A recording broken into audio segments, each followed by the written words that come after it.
আসসালামু আলাইকুম।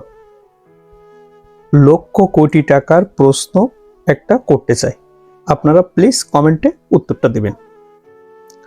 নবম পে স্কেল বাস্তবায়ন হবে কি না, আপনাদের কমেন্ট নিয়ে আর একটা ভিডিও বানাবো, কিন্তু তার আগে কিছু সিম্পটম বা কিছু তথ্য আপনাদেরকে জানাই, এই বিষয়টা আপনারা বুঝতে পারবেন। নবম পে স্কেলটা যতটা না কর্মকর্তাদের প্রয়োজন, তার থেকে বেশি কর্মচারীদের প্রয়োজন। নবম পে স্কেল বাস্তবায়ন করার জন্য অন্তর্বর্তী সরকার 2025 সালে পে কমিশন গঠন করে। পে কমিশন তাদের নির্দিষ্ট সময়ের ভিতরে তাদের চূড়ান্ত সুপারিশমালা তুলে দেয় বর্তমান সরকার বিএনপির কাছে। বিএনপি সরকার নির্বাচনের আগে এবং নির্বাচনের পরে প্রতিটা স্টেপে তারা কিন্তু বলছেন তারা পে স্কেল বাস্তবায়ন করবেন। আমি বাস্তবায়ন কেন করবেন, কি জন্য করবেন, কেন করা প্রয়োজন, এত বিষয়ে আমি এর আগের অনেক ভিডিওতে বারবার বলেছি যে জনাব তারেক রহমান নবম পে স্কেল বাস্তবায়ন করবেন, উনি ওনার প্রতিশ্রুতি রক্ষা করবেন। কিন্তু এখন হলো একটা বিষয় হলো, নবম পে স্কেল কার্যকর ধরা হয়েছে জুলাইয়ের 1 তারিখ 2026 থেকে, কিন্তু এখনো আগস্ট মাস চলে যাচ্ছে, এখনো গেজেট প্রকাশ করা হয়নি। গেজেট প্রকাশ করা না হলে সেটার কোনো ওই বক্তব্যের কোনো তাৎপর্য থাকবে না। এখন বিষয় হলো গেজেট প্রকাশ কখন হবে।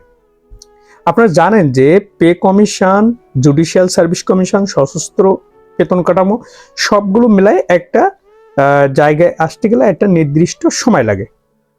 ইতিমধ্যে উচ্চ পর্যায়ের যে সচিব কমিটি, ওনারা কিন্তু ওনাদের চূড়ান্ত সুপারিশে স্বাক্ষর করেছেন সকলে, যেটা মন্ত্রিসভায় উপস্থাপন হবে। এখন স্বাক্ষর করা যদি হয়ে থাকে তাহলে মন্ত্রিসভায় উপস্থাপন করতে সময় নিচ্ছে কেন? 20 তারিখের আগেই কিন্তু স্বাক্ষর হয়ে গেছে। এখন বিষয় হলো, যিনি সিনিয়র সচিব ছিলেন জনপ্রশাসনের নাসিমুল গনি, উনার নেতৃত্বে আরো আরেকটা মিটিং হবে বা সভা হবে ওই উচ্চ পর্যায়ের সচিব কমিটির হয়ে, ওখানে কিছু বিষয়, ছোট ছোট বিষয়, সেটা মীমাংসা হবে। এখানে বেতন বৃদ্ধির হার যেটা পে কমিশন রাখছিল সেটাতে কাটছাট হতে পারে এমন ইঙ্গিত কিন্তু অলরেডি পাওয়া গেছে, কিন্তু কর্মচারীরা চাই ওই বেতন কাঠামোর আর কোনো কাটছাট না হোক। তারা তাদের যুক্তি, লজিক্যাল যুক্তি কিন্তু তারা দেখিয়েছেন। এখন বিষয় হলো যে সরকারের পক্ষ থেকে একাধিক সূত্র বলছেন, অর্থ মন্ত্রণালয়ের একাধিক সূত্র বলছেন যে আগামী সেপ্টেম্বরের প্রথম সপ্তাহে মন্ত্রিসভায় যাচ্ছে পে স্কেলের এই চূড়ান্ত সুপারিশ। ওইটা মন্ত্রিসভায় অনুমোদনের পর আইনি ভেটিং দেওয়ার জন্য আইন মন্ত্রণালয় যাবে। আইন মন্ত্রণালয় থেকে ওটা দেখার পরে, প্রক্রিয়া শেষ করার পরে আপনার সেপ্টেম্বরের দ্বিতীয় সপ্তাহে পে স্কেল গেজেট প্রকাশের সিদ্ধান্ত নিয়েছে। এর ভিতরে সরকারি কর্মচারী দাবি আদায় ঐক্য পরিষদ এবং সরকারি কর্মচারী কল্যাণ সমিতি অলরেডি তারা বিভিন্ন সভা, প্রতিনিধি সভা, মত বিনিময় সভা করে যাচ্ছেন এবং তারা আলটিমেটাম দিচ্ছেন এবং জনাব তারেক রহমানের গুলশানস্থ বাসভবনে পদযাত্রারও একটা কর্মসূচি রাখছেন, সেটা অক্টোবরে। সেপ্টেম্বরে পুরো মাঠ জুড়েই, প্রায় মাঠ জুড়েই বিভিন্ন কর্মসূচি এই সংগঠনের নেতাকর্মীরা এবং সরকারি কর্মচারীরা বাস্তবায়ন করবেন বা পালন করবেন। এখন পর্যন্ত এই অবস্থায় আছে পে স্কেল।